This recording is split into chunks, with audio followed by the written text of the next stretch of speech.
Hello students. हम लोग काफ़ी दिनों के बाद मिल रहे हैं एंड वो भी इस डिफरेंट मीडियम से जहाँ पे मैं ये वीडियो शूट कर रहा हूँ अपने हाथों से लिख के। फ़िलहाल मेरे लैपटॉप में भी कुछ प्रॉब्लम है, सो मैं उसको भी एक्सेस नहीं कर पाऊँगा। तो सोचा फ़ोन से ज़ूम एप्लीकेशन में रिकॉर्डिंग का ऑप्शन है नहीं और स्क्रीन पे हम इतने छोटे ऐसे स्क्रीन पे लिख नहीं पाएंगे अच्छे से, सो दैट कुछ अल्टरनेटिव इसका मैं निकाल रहा हूँ। तब तक आज हम ये थ्योरी इस मीडियम से पढ़ते हैं। हमने refraction at a spherical surface start किया हुआ था, मतलब इस डायग्राम को समझा था जिसमें क्या हो रहा था, उसके पीछे की बेसिक थ्योरी को समझी थी थोड़ी बहुत। यहाँ पे इस थ्योरी में ये जो है हमारा इधर इस तरफ का जो मीडियम है, ये वाला मीडियम, तो ये जो मीडियम है वो क्या है, this is a different medium, and two different medium, and इस तरफ जो है वो है N1 मीडियम। ठीक है, सो हमारा यहाँ पे ऑब्जेक्ट है O, यहाँ से ये एक रे निकल रही है, ये एक दूसरी रे निकल रही है जिसकी हमने बात करी थी। ये दोनों, अब देखो ये दोनों डिफरेंट मीडियम है N1 एंड N2। सो जब लाइट किसी एक मीडियम से दूसरे मीडियम में ट्रैवल करेगी तब क्या होगा, रिफ्रैक्शन। सो रिफ्रैक्शन अब तक हमने देखा था प्लेन सरफेस के लिए, अभी यहाँ पे देख रहे हैं हम स्फेरिकल के लिए। तो क्या होगा वहाँ पे, तो वहाँ पे हमारी जो लाइट है द रे, वो क्या करेगा, बैंड होगा डिपेंडिंग अपॉन कि भाई हम रैरर से डेंसर या डेंसर से रैरर जा रहा है। सो हियर वी इमेजिन कि भाई N1 एंड N2, तो N1 रैरर है, N2 जो है वो डेंसर है। ठीक है, सो N1 से N2 में हम जब ट्रैवल करेंगे तब वो कहाँ बैंड करेगी light. And one more thing, हमने ये भी पढ़ा था कि भाई अगर हम बहुत बड़ी स्फेरिकल सरफेस के स्मॉल स्मॉल पार्ट्स को इमेजिन करें, इनफाइनाइट साइमल स्मॉल, तो उसको हम क्या कंसीडर कर सकते हैं, we can consider it as a plane. And वहाँ पे हमारे रिफ्रैक्शन के प्लेन सरफेस के लिए जो रूल लगते हैं वही हम यहाँ पे लगा सकते हैं। ठीक है, सो N1 से N2 मीडियम में हमारा रे ट्रैवल कर रहा है, यहाँ से ट्रैवल करके वो यहाँ पे जा रहा है। ठीक है, एंड ये दूसरा एक रे जो ऐसे जा रहा है, वो दोनों मीट करेंगे। अब यहाँ पे इस पॉइंट पे क्या हुआ, तो यहाँ पे ये रे को जाना ऐसे था इस तरफ, बट वो क्यों बैंड हुआ, तो वो बैंड हुआ इस तरफ क्यों, बिकॉज वहाँ पे हुआ रिफ्रैक्शन, राइट। सो रिफ्रैक्शन होके वो इस तरफ जा रहा है एंड यहाँ पे इस पॉइंट पे हमको इमेज मिलती है। ठीक है, this is C centre of the curvature, आप बोल सकते हो, ऐसे भी चलेगा। यहाँ से हम नॉर्मल ड्रॉ करेंगे, एन यहाँ पे हमारा पॉइंट है, तो नॉर्मल हमारे यहाँ पे नॉर्मल एंड इंसिडेंट रे के बीच का एंगल है इंसिडेंट एंगल, और नॉर्मल एंड रिफ्रैक्टेड रे के बीच का एंगल है वो आर। हमने नाम दे दिया, सभी पॉइंट्स को नाम दे दिया हुआ है। यहाँ से जैसे जिसको हम बोलते हैं ये जो M पॉइंट लिखा है, वहाँ से O तक का जो डिस्टेंस है U ऑब्जेक्ट डिस्टेंस, M से I तक का जो डिस्टेंस है image distance V, and M से C तक का जो डिस्टेंस है वो है R। ठीक है, अब यहाँ तक हमने देख लिया था। यहाँ पे हम प्लेन सरफेस के लिए जो रिफ्रैक्शन के रूल लगाते हैं वही रूल यहाँ पे लगा सकते हैं। सबसे पहले हम 10 लेंगे 3 एंगल्स के। कौन से 3 एंगल, तो एक एंगल हमें दिख रहा है NOM ये वाला, दूसरा NMC एंड तीसरा NIM। देखो ये जो सामने हमारी सरफेस है MN, इसको सामने मतलब अपोजिट साइड को रख के ये एक एंगल बनता है, एक एंगल ये बनता है, एक एंगल ये बनता है, तो इन तीनों एंगल को हम कंसिडर करेंगे। तो मैं लिख रहा हूँ यहाँ पे, हमारा सबसे पहला लिख रहा हूँ ये वाला 10 NOM। ठीक है, जैसा बुक में लिखा हुआ वैसे ही मैं यहाँ पे लिख रहा हूँ। So I am writing 10 NOM is equal to, so यहाँ पे NOM तो अपोजिट होगा MN अपॉन OM हमारा एडजेसेंट, तो होगा हमारा MN अपॉन OM। ठीक है, in the same way for this triangle हम लिखते हैं 10 ऑफ, यहाँ पे आपको दिख रहा है, तो 10 of NCM is equal to क्या हो जाएगा, opposite upon adjacent M N by M C. तीनों एंगल में अपोजिट होगी हमारी M N, and in the same way जो हमारा थर्ड ये एम एन आई के लिए, सो एंगल हमारा होगा N I M. So 10 N I M is equal to क्या हो जाएगा, opposite M N upon M I, ये एम आई। ठीक है, तो हमने 10 तीन एंगल लिख दिए। चलिए अब हमें कुछ रूल याद कर रहे हैं, अगर आपको नाम याद हो तो, जिसको बोलते हैं एक्सटीरियर एंगल। उसका एक बेस समझा देता हूँ पहले आपको, कि सपोज अगर मैं यहाँ पे एक ट्राइंगल ड्रॉ करूँ, इट इज़ बिट डिफ़िकल्ट ये मतलब इस तरीके से पढ़ाना, एक हाथ में फ़ोन रख के दूसरे हाथ से लिखना, तो आपको स्क्रीन में भी देखना है और नीचे भी देखना है। चलिए सपोज़ हम लिखते हैं ए बी सी, ऐसे तीन हमने लिख लिए। ठीक है, तो अगर हमारे इन दोनों की बात करें तो उसके लिए हमारा ये जो होगा ना, उसको बोलते हैं एक्सटीरियर एंगल। इसको क्या बोलते हैं, एक्सटीरियर एंगल। देखो ये बहुत सिंपल सा, इसको याद रख लो तो याद रख लो, अदरवाइज समझ भी सकते हैं, तो हम दोनों कर लेते हैं। सपोज़ मैं इधर जो यहाँ पे एंगल बन रहा है उसको नाम दे रहा हूँ स्मॉल ए, ये जो एंगल है उसको नाम दे रहा हूँ स्मॉल बी, एंड ये बाहर वाला एंगल उसको मैं नाम दे रहा हूँ सी। ठीक है, अंदर वाले को नाम दे दो फॉर एग्जाम्पल एक्स, राइट। चलिए, तो रूल ये बनता है कि भाई एक्सटीरियर एंगल सी जो है ना वो कितना होगा, तो हमारे ए और बी के एडिशन जितना, मतलब दिस आर दी एंगल्स। तो आप वैल्यू वाइज समझ लेना, मैं सीधा लिख रहा हूँ, the angle A plus angle B, ऐसा होता है ना, हम लिखते हैं ना भाई, measured angle A plus measured angle B, मैं सीधा लिख रहा हूँ, इज इक्वल टू सी। ठीक है, अभी कहाँ से आया, तो मैं बताया कि ट्राइंगल के तीनों जो एंगल्स हैं उनका एडिशन कितना होता है, 180। So A plus B plus x is equal to 180 होता है, करेक्ट है। चलिए, तो अब अगर मैं यहाँ से x को सब्जेक्ट करूँ तो x क्या होगा मेरा, x इज इक्वल टू हो जाएगा मेरा 180 माइनस ए प्लस बी, को मैंने ब्रैकेट में रखा हुआ है। ठीक है, नाउ हियर हमें दिख रहा है कि भाई ये जो है ये 180 होगा इसका एडिशन, ठीक है ना। सो c प्लस एक्स हो जाएगा हमारा, कितना हो जाएगा, c plus x is equal to 180, right. तो अगर मैं यहाँ पे c को सब्जेक्ट करूँ तो क्या हो जाएगा, 180 minus x, so which is equal to 180 minus x की वैल्यू जो हमारे पास है यहाँ पे वो लिख देते हैं हम। So which is equal to minus 180 minus minus plus A plus B, तो ये हो जाएगा 180 cancel, so C is equal to A plus B. आपको क्या ध्यान रखना है तो देखो, जब भी ये करना हो तो ध्यान में ये रख लेना कि भाई देखो ये तीन एंगल है हमारे पास ट्राइंगल के, तो ए दो तीन, ए बी अगर इसको जो भी नाम देना हो, तो दो जो है ना उसके अलावा जो थर्ड एंगल है ना उसके बाहर वाला एक्सटीरियर, तो वो अंदर वाले दो के एडिशन जितना होगा। सो अगर इन दोनों को लिया तो इसके बाहर का यानी कि ये सी, तो वो इन दोनों के एडिशन जितना होगा। सो ए प्लस बी, तो सामने कौन है उसका, ये वाला एक्स, तो उसके बाहर वाला मतलब C, exterior angle. So A plus B is equal to C, ये आपको याद रख लेना है। देखो मैं आपको ये इसलिए दिखा रहा हूँ, आपको समझ में आया, कई बार चलो भूल गए तो क्या होता है, तो वो एक्सटीरियर एंगल कोई बहुत बड़ी बात है नहीं, राइट, बट समझा इसलिए रहा हूँ कि आपको ध्यान में रहे। और ये कभी भी आपको लिखने की ज़रूरत नहीं है। आप में से कुछ लोग ऐसे हैं कि भाई इसको भी जब नोट्स बनाते हैं या फिर एग्ज़ाम में भी इसको भी छाप देते हैं, इसकी कोई रिक्वायरमेंट नहीं है, आपको खाली यही लिखना होता है कि भाई हमारे इस ड्राइंग में आएंगे ना हम, तो यहाँ पे कौन सा एक्सटीरियर एंगल है, कौन क्या है, हमको वही ध्यान में रखना है। ठीक है, इसके ऊपर हमें फोकस नहीं करना, ये आपको समझाने के लिए कि एक्सटीरियर एंगल कैसे बनेगा।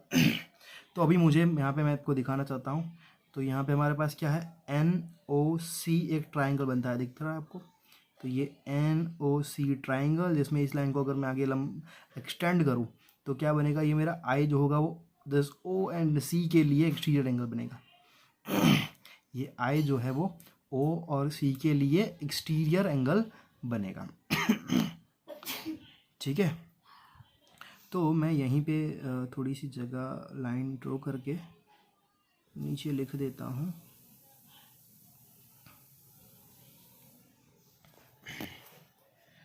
सो होपफुली क्या मैं लिखूँ, दिस एंगल, मैं अगर पूरा नाम बताऊँ तो NOM angle, NOM plus NCM, NOM plus NCM is equal to I. ठीक है, तो this O plus C is equal to I ऐसा बन जाएगा। ठीक है, अब बुक में सीधा लिख दिया हुआ है कि फिर फॉर दिस ट्राइंगल, ऐसा हम लिख सकते हैं ऐसा कि फॉर ट्राइंगल NOC, आप लिख सकते हो NOC, I इज, ये I is the angle, right, angle I is exterior angle, और सीधा उसके बाद हम ये लिख सकते हैं कि भाई जो हमारा रिजल्ट आने वाला है वो तो उसके बाद हम क्या लिख सकते हैं।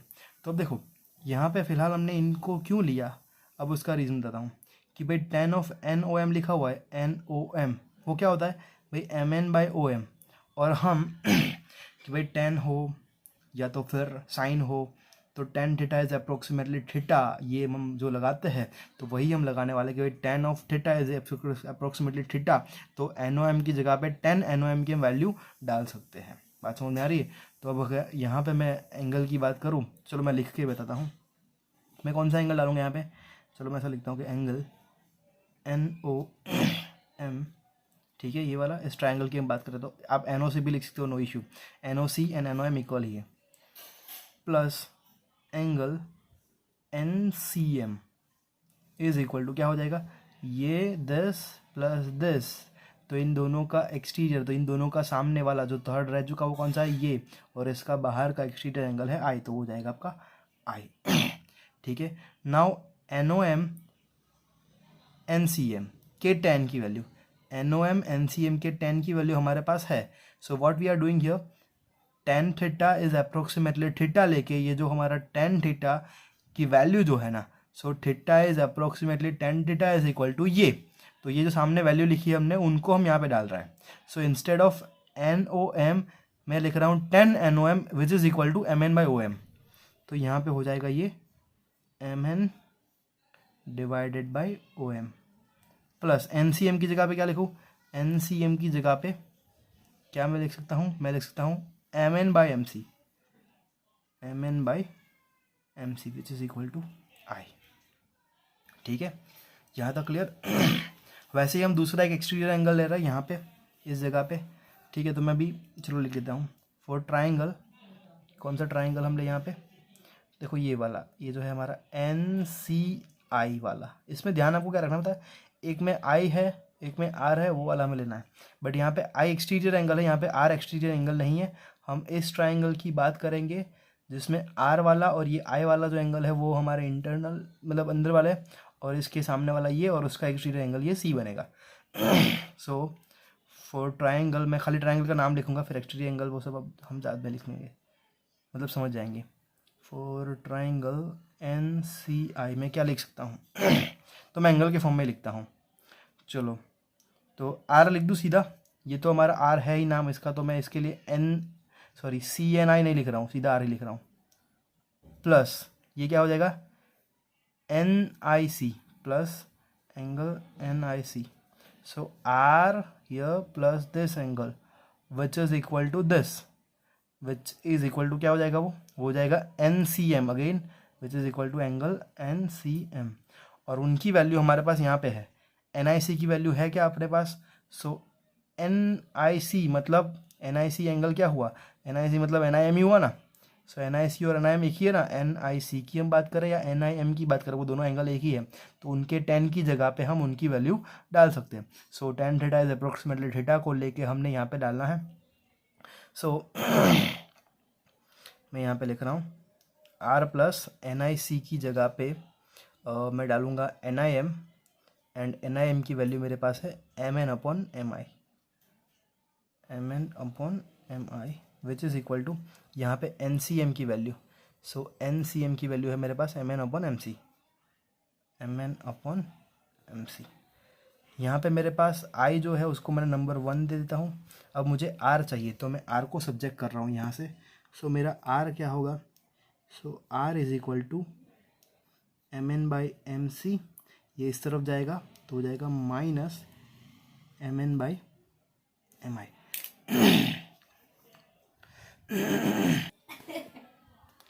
तो अभी हमने इसको नंबर 1 दे दिया है, इसको दे देते हैं नंबर 2। एक्चुअली में हमें इन दोनों रिलेशन की रिक्वायरमेंट थी, इसीलिए ये सारी जो मेहनत है यहाँ पे टेन को निकाला, फिर ये एक्सटीरियर एंगल का फंडा लगा के यहाँ पे डाला। सो सिंपल यही चीज़ है खाली। हमारा ये डायग्राम जिसमें हमें ये एक ट्रायंगल, ये दूसरा ट्रायंगल जिसमें एक्सटीरियर एंगल का फॉर्मूला डालो, फिर हमें tan of theta is equal to theta लेना था, इसलिए इनको tan पहले लिया हुआ था। बुक में जो सीक्वेंस में लिया उसी सीक्वेंस में मैं जा रहा हूँ बस, तो इसीलिए इनको लिया हुआ था। ठीक है, तो ये हो गए हमारे आई एंड आर। ना अभी कुछ टाइम के लिए हमें शायद बुक इस फिगर की रिक्वायरमेंट नहीं है, एंड में जब हम पढ़ेगी, जब इस यू की, आर की और वी की वैल्यू डालनी होगी तब। चलिए, अब बहुत ईजी है, अभी क्वेश्चन आगे कुछ है नहीं खास। Now we know here what is happening. तो यहाँ पे रिफ्रैक्शन हो रहा है। क्या हो रहा है? रिफ्रैक्शन। और रिफ्रैक्शन के लिए हमारे पास स्नेल्स रूल है, और हमने अभी बात करी कि प्लेन सरफेस के लिए जब हम जो रूल लगाते हैं वही रूल हम यहाँ पे भी लगा सकते हैं। तो उन्हीं को ध्यान में रखते हुए हम स्नेल्स लॉ यहाँ पे हम सीधा लगा रहे हैं। What is that? तो अकॉर्डिंग टू, मैं बीच बीच में थोड़ी थोड़ी जगह छोड़ देता हूँ। स्नेल्स लॉ क्या है? According to Snell's law, n1 sin I is equal to n2 sin R। ठीक है, so n1 sin I is equal to n2 sin R। यहाँ पे है n1 इज द फर्स्ट जो हमारा मीडियम है उसका refractive index, incident angle is equal to n2 sin R। ये हमारा रूल हमने डाल दिया। Now we have same again वापस वही चीज़ करनी है। मैं इसको पूरा यहाँ पे लिख लेता हूँ। इट इज़ हैंडराइटिंग भी ख़राब आ रही है जो मैंने एक्सपेक्ट करी थी उससे। चलिए ठीक है, सो n1 यहाँ पे साइन आई की जगह पे मैं डालूंगा sine theta as approximately theta डाल के मैं आई डाल लूँगा यहाँ पे। सो इसका मैं कन्वर्ट कर रहा हूँ, क्या बना रहा हूँ इसको मैं। So n1 this is 1 I, sine I की जगह पे डाल दिया मैंने I is equal to n2 R। n1 I is equal to n2 R। ठीक है, नाउ आई एंड आर की वैल्यू हमारे पास यहाँ पे अवेलेबल है। I equal to this, R equal to this, ख़त्म। तो उनको हम डाल देते हैं। चलो मैं दोनों दिखे इस तरीके से स्क्रीन को रखता हूँ, होपफुली सब क्लियर हमें दिख रहा है। सो यहाँ पे मैंने लिखा n1 instead of I what should I write in the bracket? I am writing mn by om plus mn by mc is equal to n2 r। r की जगह पे लिखना है मुझे ये, सो mn by mc minus mn by mi। ठीक है, देख लो n1 है हमारा, i की जगह पे ये वैल्यू डाल दी mn by O M plus mn by mc is equal to n2 ये रहा, r की जगह पे ये mn by mc minus mn by mi। चलो तो अब हम यहाँ पे वापस एकदम फोकस कर लेते हैं। अब यहाँ पे हमें दिख रहा है कि ऊपर mn mn mn mn, यहाँ से mn कॉमन बाहर आ जाएगा, यहाँ से mn कॉमन बाहर, दोनों तरफ से कट निकल गया, तो उसको मैं अभी नहीं लिख रहा हूँ। ठीक है, तो और इस n1 को अंदर मल्टीप्लाई कर देता हूँ। सो क्या हो जाएगा मेरा, तो मुझे थोड़ा दिखा, हाँ कि भाई n1 मुझे कुछ रखना पड़ेगा इसके ऊपर। n1 divided by O M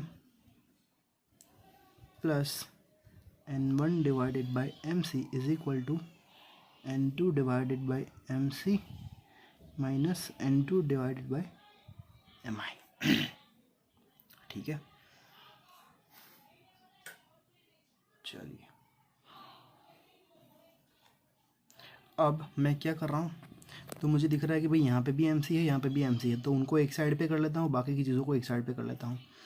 तो इस n1 बाई ओ एम को वैसे ही कर ऐसे रखता हूँ, n1 बाई ओ एम वहीं पे है अपनी जगह पे, इसको इस तरफ लेके आऊँगा, वो हो जाएगा प्लस n2 बाई mi, ये हो जाएगा n2 बाई mi प्लस इस तरफ इज इक्वल टू, ये है हमारा जो MC को कॉमन में निकाल देता हूँ, ये ऊपर है n2, ये इस तरफ जाएगा n1 बाई mc, वो इस तरफ जाएगा माइनस हो जाएगा, so it is equal to minus. ठीक है, ये सही है। बहुत इजी है, कुछ नहीं है, मैंने सिर्फ और सिर्फ इसको इस तरफ लेके आया तो ये हो गया माइनस, इसको इस तरफ लेके आया हो गया प्लस, बस दैट्स इट।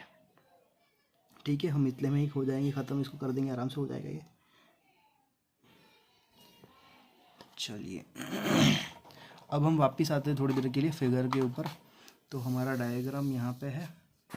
अब क्योंकि मुझे कुछ वैल्यूज़ को लेनी है तो चलो मैं आपको वापस रिकॉल करवा लेता हूँ किन वैल्यूज़ को मुझे लेनी है। पहले मुझे OM चाहिए। OM क्या है मेरा, तो यहाँ पे हम देखते हैं OM क्या है, what does OM। So OM दिख रहा है कि भाई OM इक्वल टू U है, बट कभी भी ये नहीं भूलना है, हम रे ऑप्टिक्स में जब भी ये कुछ वैल्यू डालते हैं तो हमें क्या ध्यान में रखना है, Cartesian sign convention. According to that this is the direction of the incident ray. Object यहाँ पे है, ये इंसिडेंट रे की डायरेक्शन होगी, उसकी डायरेक्शन की साइन सारी पॉजिटिव, उससे अपोजिट वाली नेगेटिव। एंड स्टार्ट कहाँ से करना है, हमारे पोल से, ऐसे हम बोल सकते हैं इसको पोल। तो ये जो हमारा सेंटर पॉइंट है वहाँ से हम इस तरफ जाएंगे मेजर करने के लिए। सो इंसिडेंट रे से हम अपोजिट जा रहे हैं, सो इंसिडेंट रे से हम अपोजिट जा रहे हैं, मतलब यू हो जाएगा हमारा माइनस यू। सो मैं लिखता हूँ यहाँ पे फर्स्ट थिंग कि भाई OM क्या आएगा, तो जो OM आएगा, OM इज इक्वल टू मेरा हो जाएगा, मुझे दिख नहीं रहा, यस, माइनस यू। फिर दूसरा है, मुझे चाहिए MI यहाँ पे है हमारे पास, MI इंसिडेंट रे की डायरेक्शन में, तो V हो जाएगा हमारा plus, MI equal to V है, वो हो जाएगा प्लस। सो MI हमारा आएगा is equal to V। And the last one is MC। तो MC क्या है, तो MC here is R, and वो भी इंसिडेंट रे की डायरेक्शन में, तो R क्या हो जाएगा, पॉजिटिव अगेन। सो MC भी आएगा हमारा R। ठीक है बस अभी इन्हीं वैल्यू को हमें यहाँ पे डालना है। ठीक है, तो ये हम इसी के अंदर ये वैल्यूज़ को सारी को डाल दें तो क्या बनता है देखते हैं, फिर थोड़ा रीअरेंज करना पड़े तो करेंगे। N1/OM इज इक्वल टू है माइनस यू, जो है हमारा यहाँ पे डाल दिया, plus N2 divide by MI की जगह पे क्या आएगा, प्लस V, ये हो गया plus V is equal to ये N2 माइनस N1, उसको जैसे था वैसा, MC की जगह पे हमारा R, so it is R। ठीक है, ये आगे माइनस अच्छा नहीं लग रहा तो इनको आगे पीछे कर लेते हैं। तो ये N2/V minus N1/U is equal to N2 minus N1/R। तो ये हमें जो डिराइव करना था वो हमारा हो गया। तो ये रिलेशन जो हमें मिला ये हमें क्या देता है, तो हमारे पास यहाँ पे रिफ्रैक्टिव इंडेक्सेस है, N1 N2 दो डिफरेंट मीडियम से, ट्रांसपेरेंट मीडियम, N1 पहला मीडियम, N2 सेकंड जो डेंसर मीडियम है, V हमारा image distance, U object distance, radius of curvature, इनके रिफ्रैक्टिव इंडेक्सेस का डिफरेंस। तो यहाँ पे ये जो हमारे पास ये इक्वेशन जो बना हुआ है वो हमें दो रिफ्रैक्टिव इंडेक्सेस के साथ में object distance, image distance and radius of curvature का रिलेशन दिखता है, और ये किसी भी कर्व्ड सरफेस के लिए हम सही लगा सकते हैं। और इसका यूज़ करके सपोज़ आपको UR पता है, इमेज कहाँ मिलेगी, मिल जाएगी, दो डिफरेंट मीडियम से। सपोज़ ऐसा कोई कर्व्ड सरफेस है जिसके लिए R की वैल्यू ये है, N1 N2 ये है आपके पास, तो U पता है तो भी मिल सकता है। लाइक वाइज जो भी अननोन है वो आपको मिल जाएगा। ठीक है, तो हम लोग एक बार इसको वापस रिकेप कर लेते जल्दी से। तो हमारे पास ये डायग्राम के अंदर हमने सबसे पहले क्या किया, तो हमने 3 एंगल्स के tan लिए, this O, this C and this I। उनके tan को हमें कहाँ यूज़ करना था, इन दी एक्सटीरियर एंगल। तो उसके लिए दो ट्राइंगल, एक ट्राइंगल ये NOC और दूसरा ये हो जाएगा हमारा, दूसरा जो होगा NCI। ठीक है, उन दो ट्राइंगल के लिए हमने क्या लिया, एक्सटीरियर एंगल्स, जिसमें से हमें I और R सब्जेक्ट मिले, उनको लगा दिया स्नेल्स लो। उसमें से भी दोनों जगह पे ध्यान में ये रखना था, हमें एंगल की जगह पे उनके tan की वैल्यू लिखनी थी, यहाँ पे साइन की जगह पे उसके सीधे एंगल की वैल्यू लिखनी थी। तो I और R की वैल्यू हमने जो यहाँ पे निकाली हुई है उसको पुट किया, यहाँ पे थोड़ा सिंप्लीफाई किया, ऊपर से MN सब में से कैंसिल, फिर क्या किया, यहाँ पे MC था, यहाँ पे MC था, उसको एक साइड लेके आए। फिर ये जो है उसमें हमने OM, MI और MC की वैल्यू डाली विथ साइन कन्वेंशन, यहाँ पे वो नहीं भूलना है। और फिर हमारा ये आ गया जो है हमें डिराइव करना था वो इक्वेशन। तो ये बहुत सिंपल वे में हमारा ये refraction at a spherical surface. Now इसी फॉर्मूला को यूज़ करके हमारे पास एक न्यूमेरिकल है, तो तो ये न्यूमेरिकल क्या है तो वो देखते हैं। चलिए मैंने पहले से लिख के रखा हुआ है आपके लिए। So light from a point source in air falls on a spherical glass surface.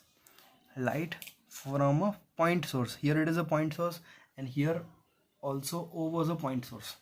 So light from a point source in air, पहला मीडियम क्या है हमारा एयर, ठीक है। एयर के लिए n क्या है हमारा 1, falls on a spherical glass surface जिसके लिए n की वैल्यू है 1.5 and radius of curvature 20 centimetre. चलिए तो यहाँ पे हमें जो दिया हुआ है, सो देखो दूसरा मीडियम जो है हमारा वो 1.5 है, मतलब हमारा n2 गिवन है यहाँ पे। देखो हमारे पास ये है हमारा इक्वेशन जिसमें हमें डालनी है वैल्यूज़। तो हमें यहाँ पे क्या गिवन है, it is given that n2 is equal to 1.5। मैंने n इक्वल को क्यों इसको n2 लिखा, क्योंकि दूसरा मीडियम है हमारा ग्लास जो है ये, एंड उसके लिए radius of curvature r equal to 20 centimetre.